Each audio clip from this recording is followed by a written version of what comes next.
Muy buenas noches, queridos hermanos y amigos. Es una bendición estar aquí nuevamente en la casa del Señor para estudiar un tema más sobre la palabra del Señor. Quiero también saludar a aquellas personas que están viendo esta programación a través del internet, por el canal de la Unión Colombiana del Norte y también por Zoom TV. Estamos muy contentos, no solamente por los que están aquí en el auditorio, en la cancha, sino también los que están presenciando esta programación en muchos lugares del mundo de habla hispana. Queremos comenzar nuestro estudio esta noche con una palabra de oración, como acostumbramos. Les invito a inclinar sus rostros con reverencia y vamos a orar. Padre Celestial, gracias te damos por el privilegio de encontrarnos en este lugar. Gracias por tu palabra, una guía segura en un mundo que anda tan confundido. Pedimos esta noche que tu Santo Espíritu haga presencia en este lugar.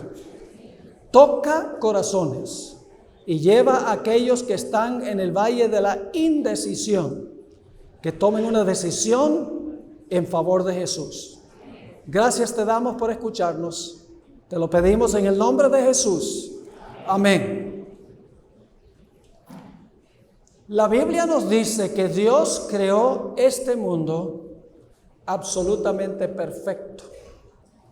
Nuestros primeros padres, Adán y Eva, no tenían ni una mancha de pecado. El plan de Dios era que nuestros padres y sus descendientes continuaran viviendo por los siglos sin fin. Pero en el huerto del Edén Dios colocó un árbol. Se conoce como el árbol de la ciencia del bien y del mal. Y Dios le instruyó a nuestros primeros padres que no desobedecieran el mandato de Dios y comieran de ese árbol. Porque si comían de ese árbol, iban a pecar. Y la consecuencia del pecado sería la muerte. Todos sabemos que no solo pecaron nuestros padres, nuestros primeros padres, sino que la Biblia dice que todos han pecado y están destituidos de la gloria de Dios. No hay justo ni aun uno. ¿Cómo podía la raza humana salvarse de la sentencia de muerte por haber transgredido la ley de Dios? Dios explicó cómo iba a salvar al hombre a través de un edificio que mandó a construir en el Antiguo Testamento llamado el santuario. Ahora les voy a dar una descripción corta del santuario. Solamente vamos a estudiar los primeros 4 pasos del santuario. Son 7. En primer lugar, tenemos el campamento a donde vivían los pecadores. Jesús vino a vivir entre nosotros en nuestro campamento. Luego tenemos un patio o un atrio. En el atrio había un altar donde se sacrificaban los animales. Ese altar representa la muerte de Cristo Jesús. Luego tenemos en el atrio también una fuente o un lavacro que representa encontrar la resurrección de Cristo Jesús. Luego tenemos el santuario en sí. El primer apartamento se llamaba el lugar santo y allí estaba el altar de incienso, el candelabro de 7 brazos y una mesa con 12 panes de la presencia de Dios. Luego entonces entraba uno detrás de un velo al lugar santísimo, a donde se encontraba el arca del pacto. Y dentro del arca del pacto, la santa ley de Dios, los 10 mandamientos. Y luego al final de los servicios del lugar santísimo, el sumo sacerdote salía y colocaba los pecados sobre la cabeza de un macho cabrío llamado Azazel. Ese es el 6º paso. Y luego entonces viene a habitar en nuestro campamento por la eternidad.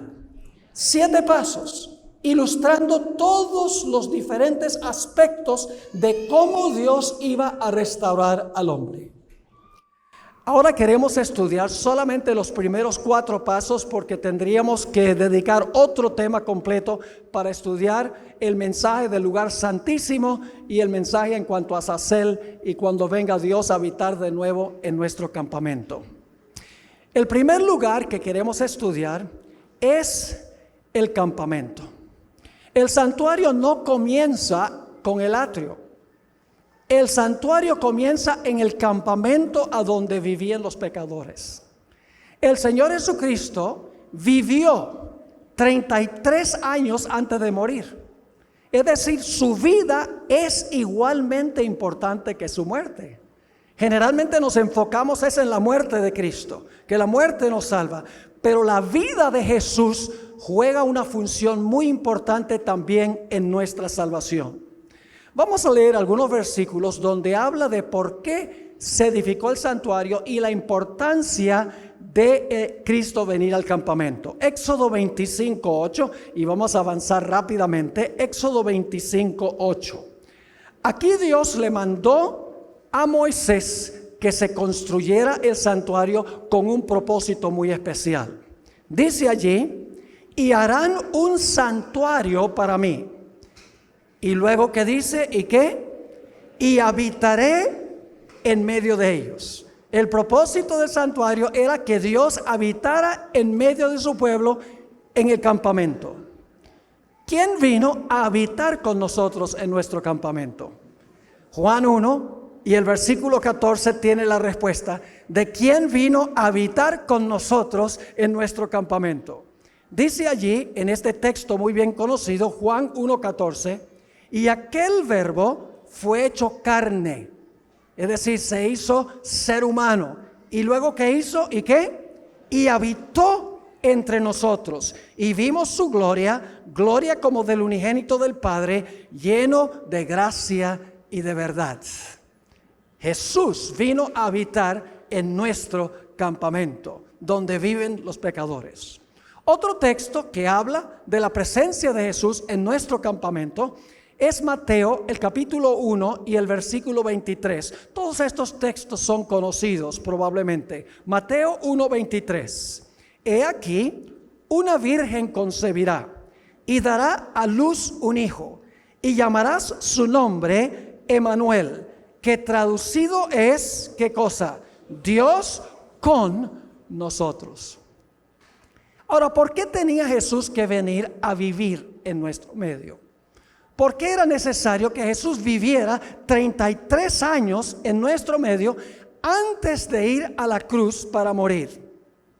Sencillamente, mis queridos hermanos y mis apreciadas visitas, porque el Señor Jesucristo tenía que hacer 3 cosas en su ministerio terrenal. En primer lugar, tenía que vivir una vida perfecta. La ley nos exige a cada uno de nosotros la perfección. Ninguno de nosotros le podemos ofrecer a la ley la vida perfecta que la ley exige. Por eso Jesús vino a vivir en nuestro medio para vivir la vida que la ley nos exige a nosotros. Que aceptando a Jesús como Salvador, Cristo toma su vida que vivió en nuestro medio, su vida perfecta, y nos pone a nuestra cuenta su vida, y Dios nos mira como si nunca hubiéramos pecado. Pero teníamos un segundo problema. No solamente no le podemos ofrecer perfección a la ley, sino que también, como hemos pecado, la ley exige nuestra muerte. Alguien tenía que pagar nuestra muerte. No solo vivir la vida que debemos vivir, sino morir la muerte que debemos morir. Y por eso, después que el Señor Jesucristo vivió su vida perfecta, fue a la cruz. Ahora, vamos a enfocarnos primero en la vida perfecta de Jesús. Vamos a una profecía muy interesante en el libro de Levítico, el capítulo 22 y el versículo 20 al 22. Levítico 22 y el versículo 20 al 22. Aquí está hablando de las víctimas que se ofrecían en el santuario. La víctima tenía que tener cierta característica. Dice allí en Levítico 22, 20, ninguna cosa en que haya defecto ofreceréis, porque no será acepto por vosotros. Asimismo, cuando alguno ofreciere sacrificio en ofrenda de paz a Jehová para cumplir un voto o como ofrenda voluntaria, sea de vacas o de ovejas, para que sea aceptado, será sin defecto, ciego, perniquebrado, mutilado, verrugoso, sarnoso o roñoso. No ofreceréis estos a Jehová, ni de ellos pondréis ofrenda encendida sobre el altar de Jehová. La víctima que se iba a ofrecer no podía tener defecto, porque la víctima representaba a Cristo Jesús, quien vivió una vida sin pecado. Pero no solamente se exigía una víctima sin defecto, también se exigía un sacerdote sin defecto físico. Vamos a Levítico 21, el capítulo anterior, Levítico 21 y el versículo 17 al 21. Levítico 21, 17 al 21, a donde está hablando del sacerdote que tampoco podía tener defecto. Y no estamos hablando de defecto moral, estamos hablando de defecto físico, que en realidad representa la perfección moral de Jesús. Dice allí en el versículo 17, habla a Aarón y dile: ninguno de tus descendientes por sus generaciones que tenga algún defecto se acercará para ofrecer el pan de su Dios, porque ningún varón en el cual haya defecto se acercará. Varón ciego o cojo o mutilado o sobrado, o varón que tenga quebradura de pie o rotura de mano, o jorobado o enano, o que tenga nube en el ojo, o que tenga sarna o empeine o testículo magullado. Ningún varón de la descendencia del sacerdote Aarón en el cual haya defecto se acercará para ofrecer las ofrendas encendidas para Jehová. Hay defecto en él, no se acercará a ofrecer el pan de su Dios. La víctima no podía tener defecto y el sacerdote que ofrecía a la víctima tampoco podía tener defecto. Notemos también otro texto a donde se juntan las ideas del cordero sin defecto que luego se sacrificaba. Éxodo 12, 5 y 6 está hablando del cordero pascual. Ahora, generalmente nos enfocamos en la muerte del cordero pascual, pero hay algo importante en cuanto al cordero pascual antes que fuera sacrificado. Dice en Éxodo 12, 5 y 6, en cuanto al cordero, el animal será ¿qué cosa? Sin defecto, macho de 1 año. Lo tomaréis de las ovejas o de las cabras y lo guardaréis hasta el día 14 de este mes. Y luego, ¿qué se hacía con el cordero que no tenía defecto? Dice, y lo inmolará toda la congregación del pueblo de Israel entre las 2 tardes. Ahora, ¿por qué razón no podía tener la víctima defecto ni el sacerdote defecto? Sencillamente porque la víctima y el sacerdote representaban a Cristo Jesús. Porque Jesús era el sacerdote que ofreció su propio sacrificio. En el Antiguo Testamento se necesitaba un sacerdote que ofreciera un sacrificio, pero Jesús es el sacerdote que ofrece su propio sacrificio. Dice en el libro de Hebreos, se ofreció a sí mismo. Vamos a Primera de Pedro, el capítulo 1 y el versículo 18 al 20. Primera de Pedro 1, 18 hasta el versículo 20. Nuevamente, las 2 características se le aplican aquí a Jesús, para que vean que la víctima sin defecto y el sacerdote sin defecto representaban a Jesús. Dice allí en el versículo 18, sabiendo que fuisteis rescatados de vuestra vana manera de vivir, la cual recibiste de vuestros padres, no con cosas corruptibles como oro o plata, sino con ¿qué cosa?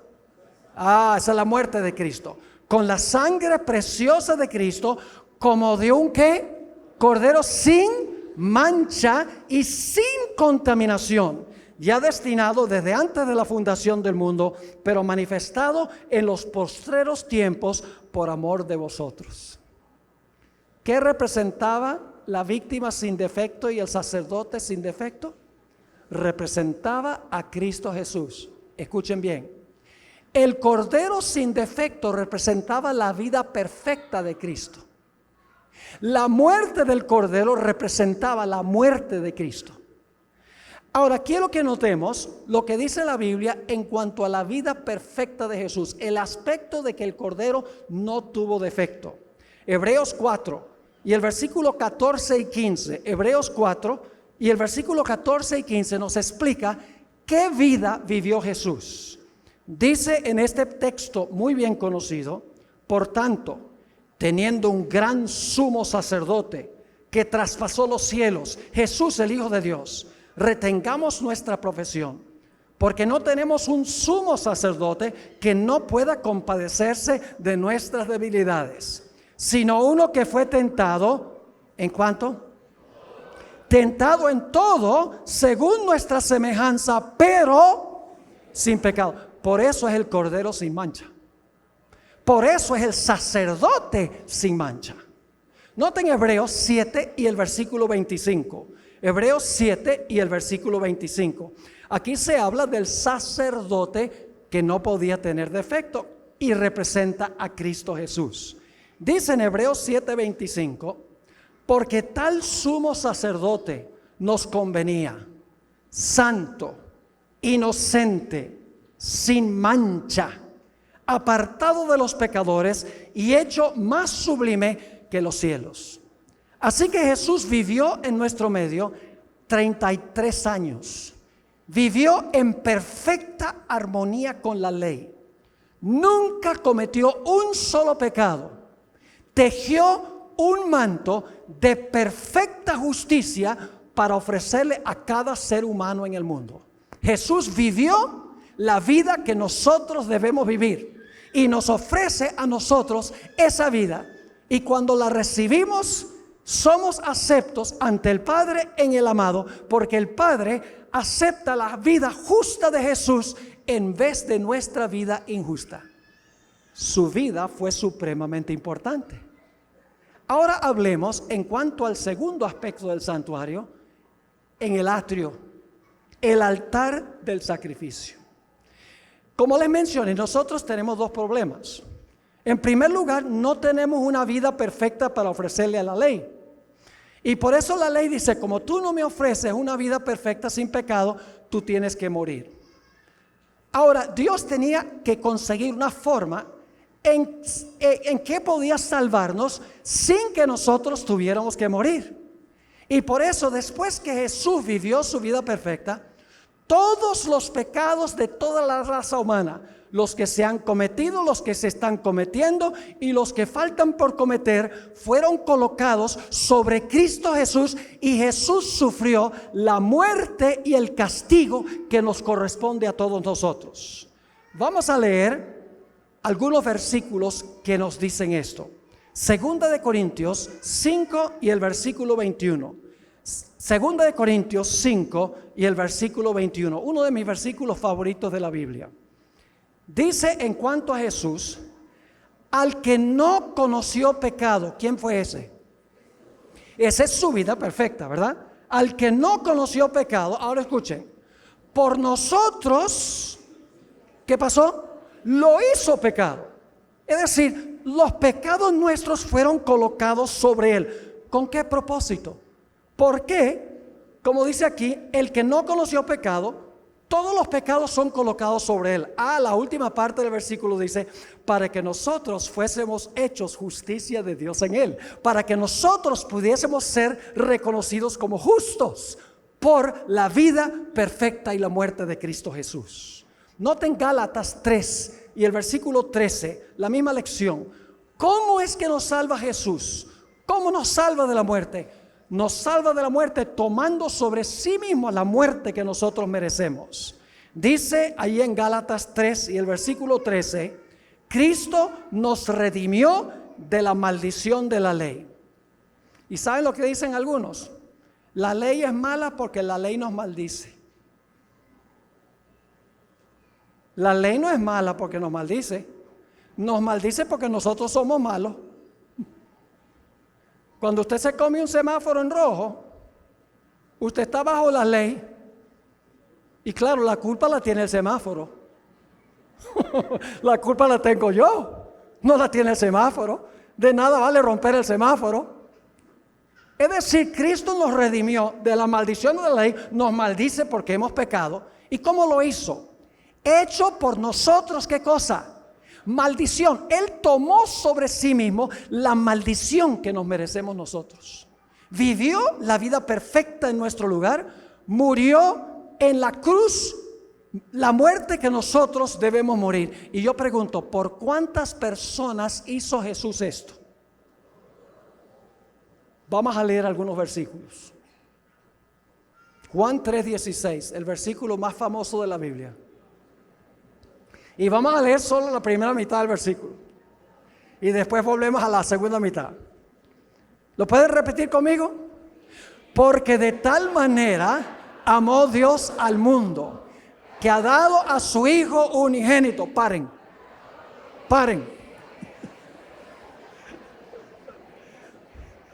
Es inútil pedirles que paren. Pero solo vamos a mirar la primera parte. Porque de tal manera amó Dios al mundo, a todos, que ha dado a su Hijo unigénito. ¿Para cuántas personas dio Dios a Jesús? Para todos los seres humanos. Noten varios otros textos que nos dicen claramente esto. Hebreos 2 y el versículo 9. Hebreos 2 y el versículo 9 nos dice, pero vemos a aquel que fue hecho un poco menor que los ángeles, a Jesús, coronado de gloria y de honra, a causa del padecimiento de la muerte, para que por la gracia de Dios gustase la muerte por Medellín. También, para que gustase la muerte por ¿cuántos? Por todos. Noten 1 de Juan 2 y el versículo 1 y 2. Primera de San Juan, el capítulo 2 y el versículo 1 y el versículo 2. Este librito está hacia el final del Nuevo Testamento, cerca del libro de Apocalipsis. Aquí Juan le está escribiendo a personas que han aceptado a Jesús. Le está escribiendo a creyentes. Y fíjense lo que dice Juan aquí en estos dos versículos. Hijitos míos, estas cosas os escribo para que no pequéis. Y si alguno hubiere pecado, abogado tenemos para con el Padre, a Jesucristo el que. Ve que yo no me puedo presentar porque yo no soy justo, pero lo puedo contratar a Él porque Él sí es justo. Versículo 2. Y Él es la propiciación por nuestros pecados. Y no solamente por los nuestros, es decir, los de los creyentes, sino que también por los de todo el mundo. ¿Por cuántas personas vivió Jesús? Todos. ¿Por cuántas personas murió Jesús? Por todos. ¿Jesús vivió por Hitler? ¿Jesús murió por Hitler? Hay personas que no nos caen muy bien, pero Cristo murió por todos. No importa cuán malos hayan sido. Notemos un texto más que nos dice que Cristo vivió y murió por todos. Isaías 53 y el versículo 5 y 6. Isaías 53, 5 y 6. Esa es una profecía mesiánica en cuanto a Cristo. Fue escrita más o menos unos 700 años antes de nacer Jesús. Dice, mas el herido fue por nuestras rebeliones, molido por nuestros pecados. El castigo de nuestra paz fue sobre él, y por su llaga fuimos nosotros curados. Todos nosotros nos descarriamos como ovejas, cada cual se apartó por su camino. Y ahora escuchen, mas Jehová cargó en él el pecado de todos nosotros. Jesús vivió una vida perfecta en nuestro lugar, murió en la cruz en nuestro lugar por cada ser humano que jamás haya respirado en este planeta. Quiero leerles una cita muy interesante que escribió una escritora muy perceptiva, donde explica por cuántos murió Jesús. Dice así: el peso de la culpabilidad de todo pecado recayó sobre la alma divina del Redentor del mundo.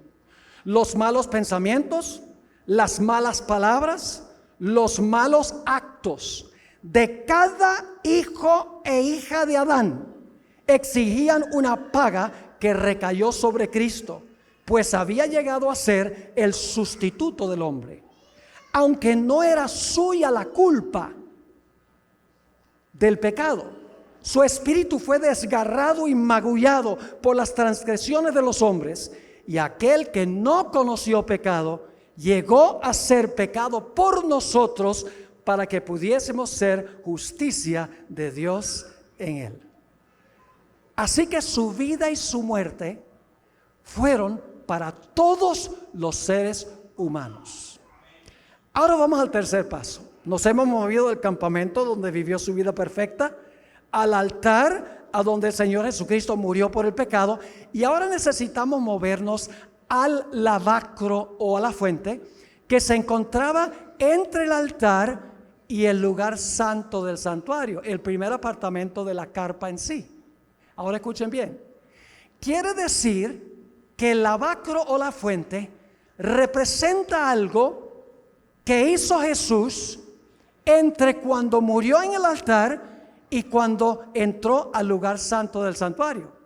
Porque el lavacro o la fuente se encontraba entre el altar y el lugar santo del santuario. Tiene que ser el siguiente paso en el ministerio de Jesús.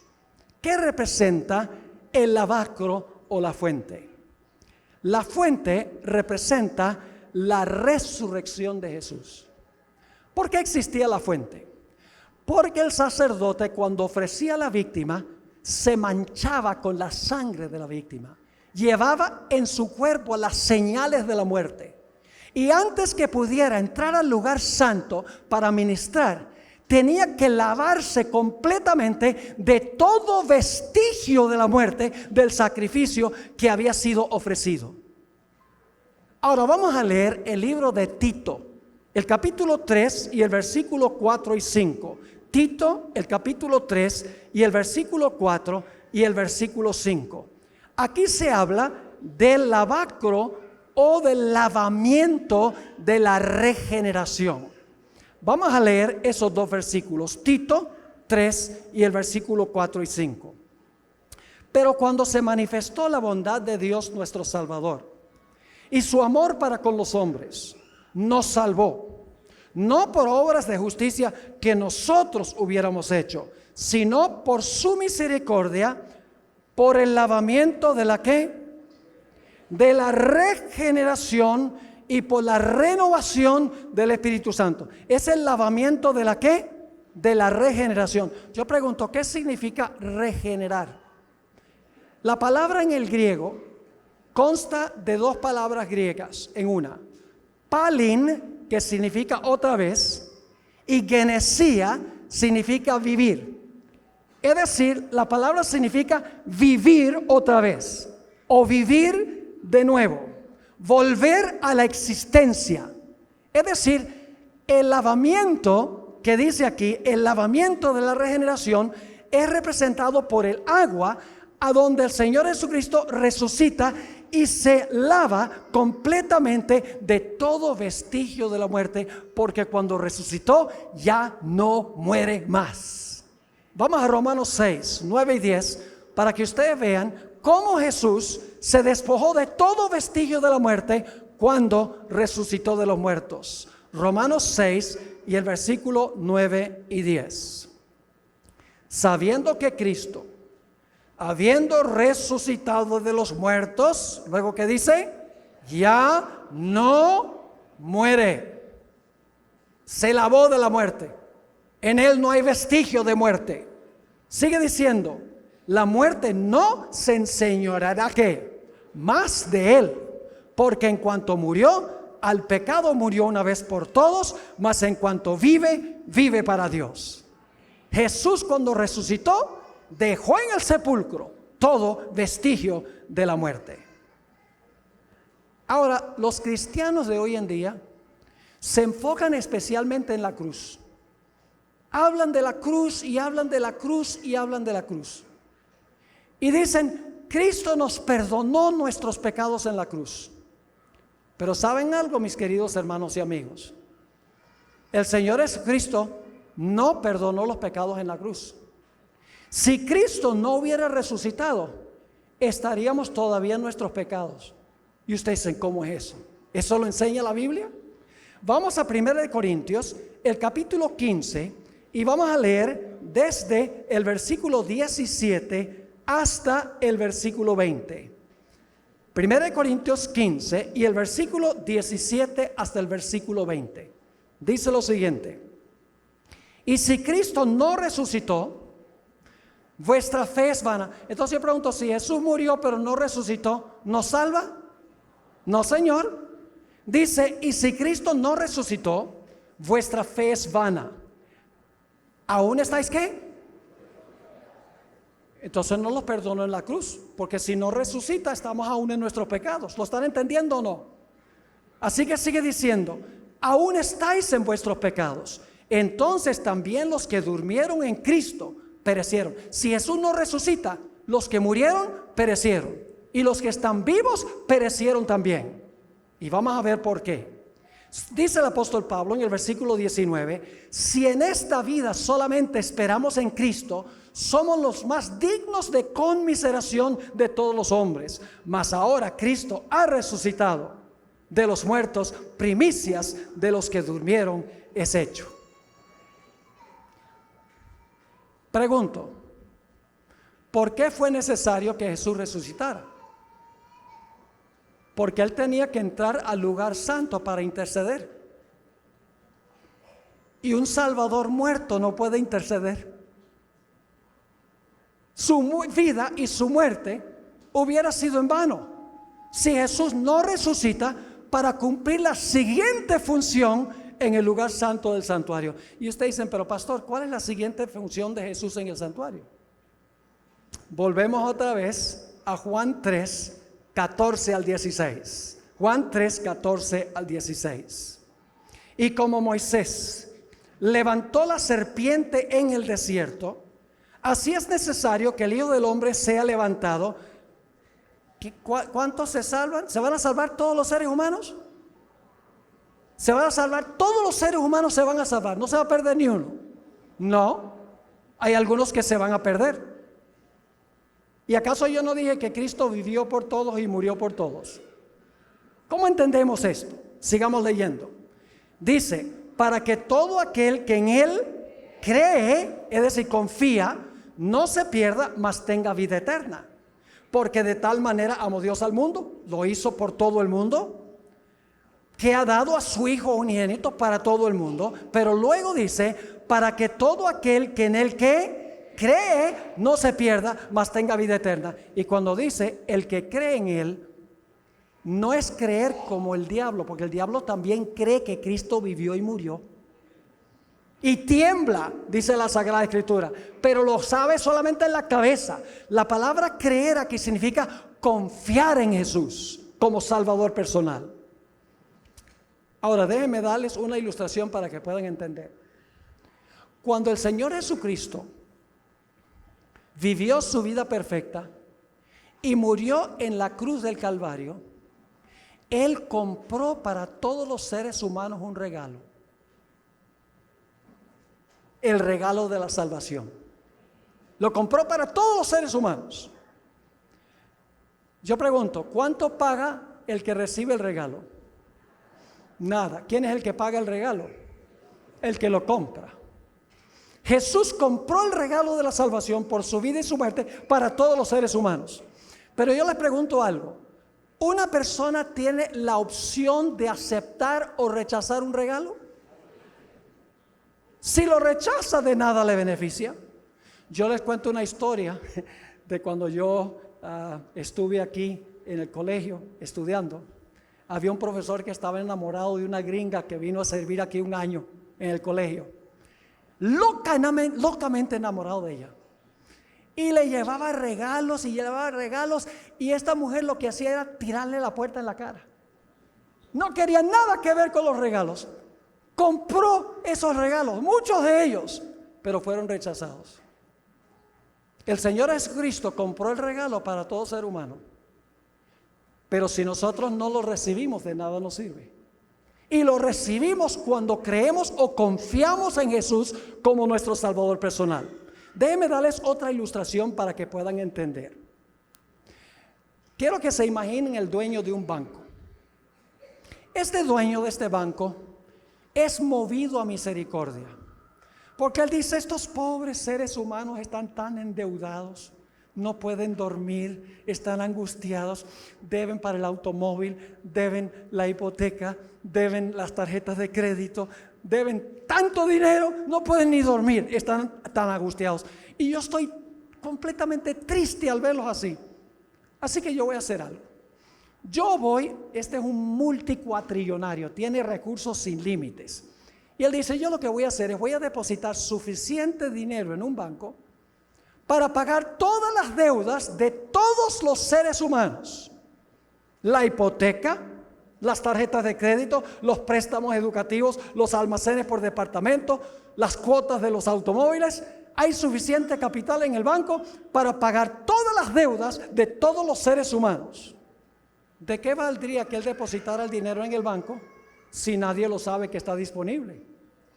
Así que él ahora usa todos los medios de comunicación, usa palabra de boca, televisión, radio, internet, teléfono, la prensa, Facebook, Twitter, WhatsApp, para anunciarle al mundo que hay un banco donde hay suficiente capital para pagar todas las deudas de todos los seres humanos. El capital está allí, pero hay una condición, y es que los deudores tienen que arrepentirse de haberse endeudado y tienen que confesar que hicieron mal en endeudarse, y tienen que venir al banco confiados de que cuando el individuo dice que hay suficiente capital, que si lo reclaman, él va a ponerles el capital a su cuenta. ¿Cuántas personas creen ustedes que aprovecharían esa oportunidad? Yo creo que había una cola que daría varias vueltas al mundo. Pero escuchen bien, Jesús por su vida y su muerte depositó suficiente capital en el banco del universo para pagar la deuda de cada ser humano. Pero nosotros tenemos que arrepentirnos de habernos endeudado. Tenemos que confesar que hicimos mal en endeudarnos. Tenemos que confiar que el capital está allí y tenemos que reclamarlo. Y entonces Jesús toma el capital, nos lo pone a nuestra cuenta y Dios nos mira como si nunca hubiéramos pecado. Así que Juan 3:16 sí dice: porque de tal manera amó Dios al mundo que ha dado a su Hijo unigénito. Pero luego dice: para que todo aquel que cree, que se arrepiente, que confiesa su pecado, que confía en Jesús, no se pierda, mas tenga vida eterna. En el libro devocional Hijos e Hijas de Dios, página 24, encontramos esta linda cita. Esta ilustración del banco no la inventé yo, la conseguí en esta matutina. Escuchen lo que dice: Cristo se ha comprometido a ser nuestro sustituto y garante, y no pasa por alto a nadie.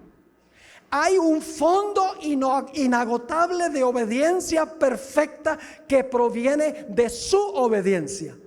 Hay un fondo inagotable de obediencia que Jesús depositó en el banco celestial. Sigue diciendo: en el cielo, sus méritos, los de Jesús, su abnegación, su sacrificio propio, se atesoran como incienso que se ofrece juntamente con las oraciones de su pueblo. Cuando las oraciones sinceras y humildes de los pecadores ascienden al trono de Dios, aquí viene la parte más linda. Cristo mezcla con ellas los méritos de su propia vida de perfecta obediencia. Nuestras oraciones resultan fragantes gracias a este incienso. Cristo se ha comprometido a interceder en nuestro favor y el Padre siempre oye a su Hijo.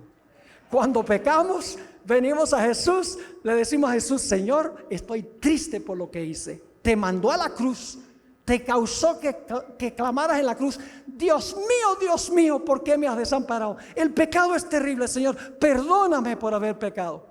Pero yo también confío de que Jesús vivió una vida perfecta, murió por el pecado. Quiero reclamar el capital de su vida perfecta y de su muerte por el pecado. Por favor, toma eso y ponlo a mi cuenta. Y cuando lo hago y vengo al trono de la gracia, el Padre toma el capital de Jesús y me lo pone a mi cuenta y Dios me mira como si nunca hubiera pecado. ¡Qué linda noticia es esa! Por eso en 1 de Juan 2, 1 y 2, el apóstol Juan, el discípulo amado, escribió: hijitos míos, estas cosas os escribo para que no pequéis. Y si alguno hubiere pecado, abogado tenemos para con el Padre, a Jesucristo el justo. Jesús se puede presentar como el justo. Dice, no lo mires a él que es injusto. Me ha aceptado a mí, acepta mi justicia en lugar de su injusticia. En Hebreos 7 y el versículo 25 dice, por lo cual puede también salvar perpetuamente a los que por él se acercan a Dios, viviendo siempre para interceder por ellos. Ahora, yo mencioné que el Señor Jesucristo no perdonó los pecados en la cruz. Y cuando yo digo eso, mucha gente se sorprende y dice, pero pastor, el Señor Jesucristo no perdonó los pecados en la cruz. No, lo que Jesús hizo fue hacer provisión para perdonar los pecados, depositando el capital en el banco, por así decirlo. Pero hay que reclamar individualmente y personalmente lo que hizo Jesús por nosotros. El perdón viene cuando nosotros nos arrepentimos, confesamos nuestro pecado, confiamos en Jesús. En ese momento, Cristo toma su capital y nos lo pone a nuestra cuenta. Vamos a leer algunos versículos para que vean que la Biblia enseña esto. Vamos a Hechos, el capítulo 2 y el versículo 38. Hechos 2 y el versículo 38. Aquí es el día del Pentecostés. Acaba de caer el Espíritu Santo. Y vienen los que están presentes y le dicen a Pedro, oye Pedro, lindo sermón. ¿Qué tenemos que hacer nosotros para beneficiarnos de lo que hizo Jesús? Dice allí, Pedro les dijo, ¿cuál es la siguiente palabra? Arrepentíos. ¿Y qué más? Y bautícese cada uno de vosotros en el nombre de Jesucristo. Y luego dice ¿qué? Para perdón de los pecados. ¿Cuándo es que recibimos perdón de los pecados? Cuando nos arrepentimos y ¿qué? Y nos bautizamos, dice aquí. Dice nuevamente, arrepentíos y bautícese cada uno de vosotros en el nombre de Jesucristo para perdón de los pecados. Y luego dice, y recibiréis el don del Espíritu Santo. Ustedes conocen muy bien ese versículo en el libro de Proverbios, donde dice, el que encubre sus pecados no prosperará, mas el que los confiesa y se aparta alcanzará misericordia. También conocen 1 de Juan, el capítulo 1 y el versículo 9. Fíjese, en el momento que recibimos el perdón, dice allí en 1 de Juan 1:9, si confesamos nuestros pecados, ¿qué pasa? Él es fiel y justo, ¿para qué? Para perdonar nuestros pecados y limpiarnos de toda maldad. ¿Cuándo es que somos limpios de nuestra maldad? ¿Cuándo es que nuestros pecados son perdonados? Cuando nosotros nos arrepentimos y confesamos nuestros pecados y reclamamos el capital que se encuentra en el banco.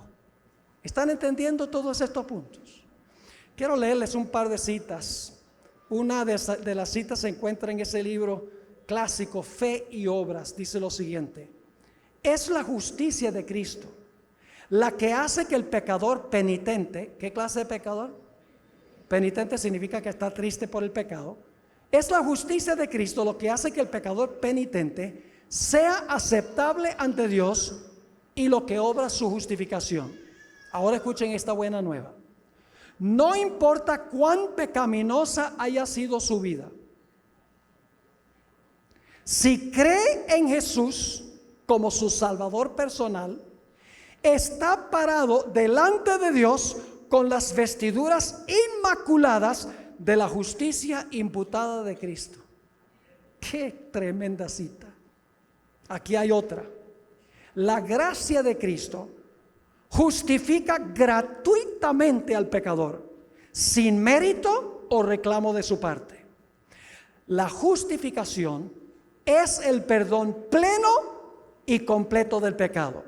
Ahora noten esto: el mismo instante en que el pecador acepta a Cristo por la fe, recibe el perdón. Se le imputa la justicia de Cristo, significa que se le pone a su cuenta, se le acredita la justicia de Cristo y ya no debe dudar en cuanto a la gracia perdonadora de Dios. Qué gloriosa verdad la que se encuentra en la palabra de Dios. Hay una historia en la Biblia que ilustra todo este proceso. La historia del hijo pródigo. El hijo pródigo era muy egoísta. Era de esos jóvenes que decía: estoy aburrido de todas las leyes de la casa, todos los reglamentos de la casa. Yo quiero irme, quiero ser libre. Así que le dice a su padre: dame mi porción de la herencia para que yo pueda salir al mundo y pueda vivir y gozar de la vida. La Biblia nos dice que por un rato le fue bien. Fiestas, sexo ilícito, gozando la vida, rodeado de amigos, le fue bien. Pero luego llegó el momento calamitoso, porque había gastado todo lo que tenía, desaparecieron todos los amigos, todo el dinero, y el muchacho quedó destituido, quedó desamparado. Finalmente terminó entre los cerdos. Él era judío. A los judíos se les prohibía aún tocar a un cerdo. Y él está trabajando entre los cerdos y compitiendo con los cerdos por la comida. No podía haber caído más que eso. Inmundo en su vida con cerdos inmundos. Y cuando está ya compitiendo por las algarrobas de los cerdos y limpiando el lugar donde están los cerdos, se empieza a acordar de la casa. Ay, mi papá, qué bueno lo tenía yo cuando estaba en casa. Qué bueno era mi papá. La bondad de su padre ahora lo lleva al arrepentimiento. El arrepentimiento no es algo que nos sale a nosotros. El arrepentimiento es un don de Dios. Romanos 2 y el versículo 4 dice que Dios nos da el arrepentimiento. Este joven, cuando estaba en las peores condiciones, ahora se acuerda de su padre y la bondad y el amor de su padre lo atrae a la casa. Así que él dice, prepara su discurso y dice: voy a regresar a mi casa y le voy a decir a mi padre: he pecado contra el cielo y contra ti, no soy digno de ser llamado tu hijo. Pregunto, ¿estaba arrepentido? ¿Sí o no? Estaba arrepentido. ¿Iba a confesar su pecado? ¿Iba a confiar que su padre lo iba a recibir? Sí, aunque fuera como siervo. Así que regresa a la casa y le dice, mientras está lejos, el padre está ahí, mirando a la distancia: ¿cuándo volverá mi querido hijo? Y de repente ve en la distancia a su hijo que se había ido en harapos, oliendo a feo. Y ahora el padre se queda donde está y dice: muchacho, ve a bañarte, yo no te puedo tocar. No. ¿Qué hace el padre?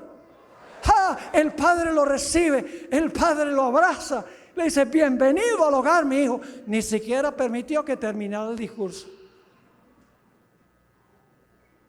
Y luego, escuchen bien, este es el punto clave. Luego el padre tomó su manto y se lo puso. ¿Cuándo es que Cristo nos pone su manto de justicia para que seamos aceptos en el amado?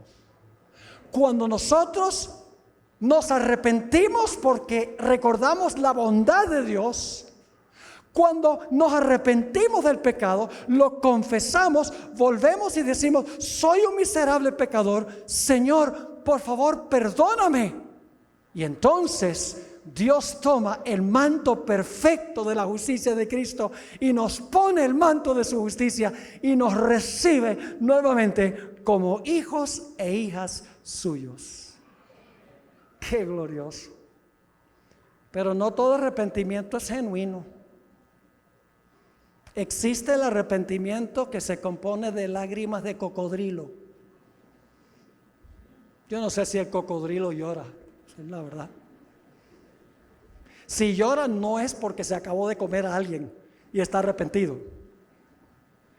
El verdadero arrepentimiento significa que estamos tristes por los pecados que cometimos, no porque nos vamos a perder, no porque no nos vamos a salvar. No es como el arrepentimiento de Judas, que se entristeció, que el plan le salió mal, pero no estaba triste de haber entregado a Jesús. Estaba triste porque el plan le salió mal. El verdadero arrepentimiento significa que estamos tristes por el pecado, porque el pecado laceró a Jesús. ¿Quieren saber cuán terrible es el pecado? Visiten el huerto de Getsemaní, a donde Jesús 3 veces dijo: Padre, si puede pasar esta copa de mí, que sea así, pero que no se haga mi voluntad sino la tuya. Estoy dispuesto de beber la copa de tu ira en favor del hombre, pero si me pudiera zafar. El pecado llevó a Jesús a clamar en la cruz: Dios mío, ¿por qué me has desamparado?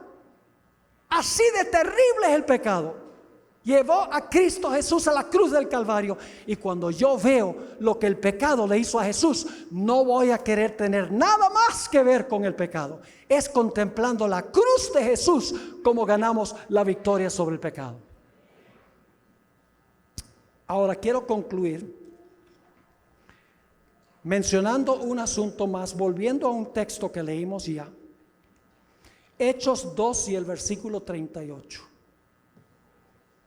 Posiblemente aquí tengamos personas esta noche que tienen un gran sentido de culpa, no tienen paz en su vida, han cometido pecados que los agobian, que les molesta la conciencia.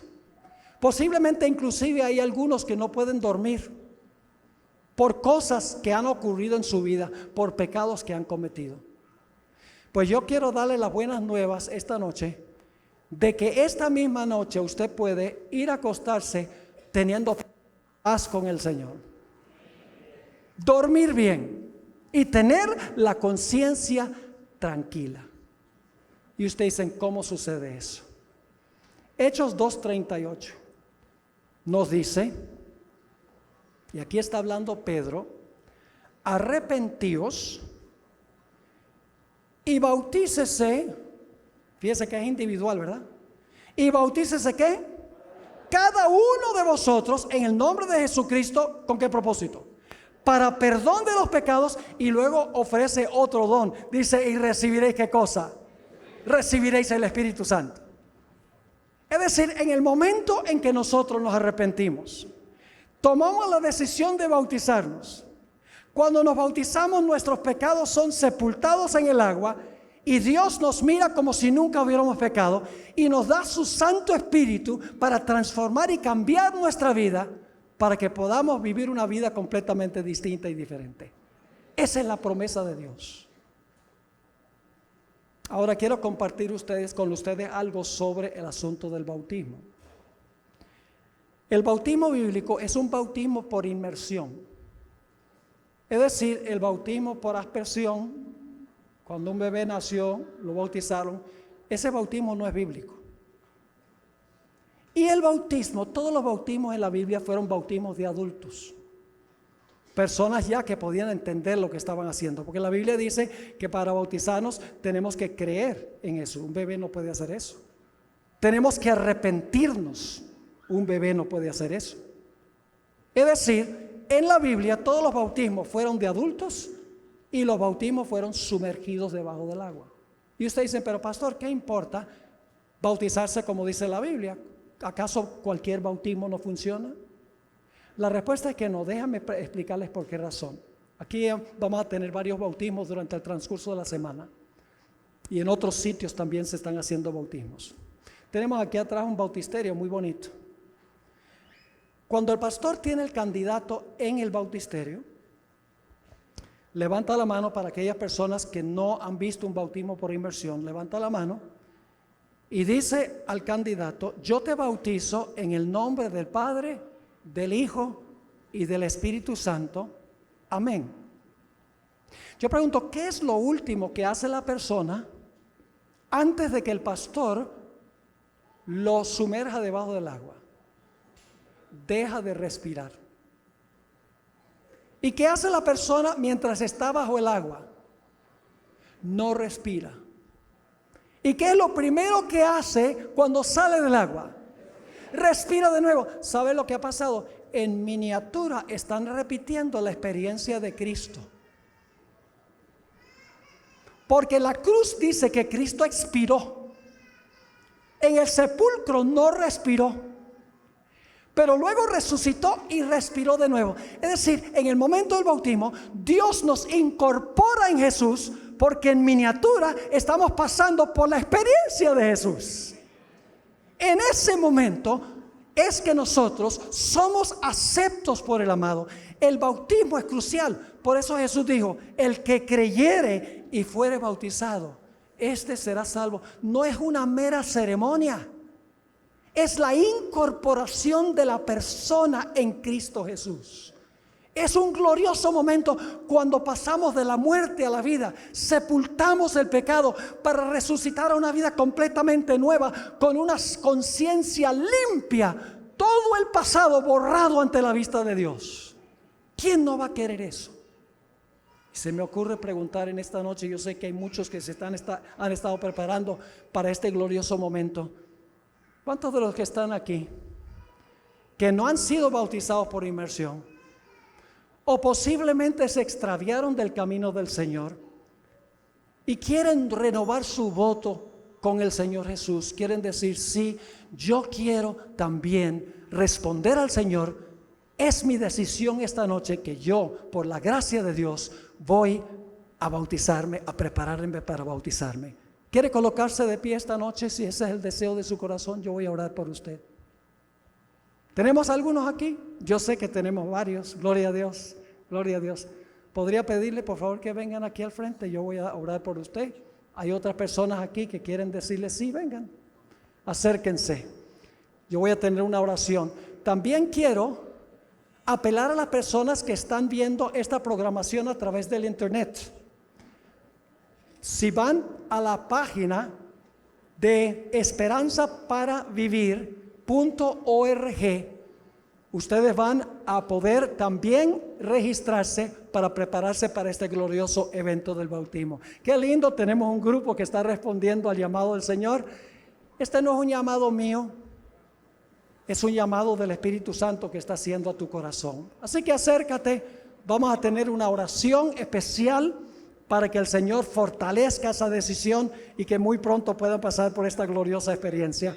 Veo a varios acercándose. Sé que en el auditorio también tenemos personas que están respondiendo al llamado, al igual que personas que están reunidas también allá en la cancha.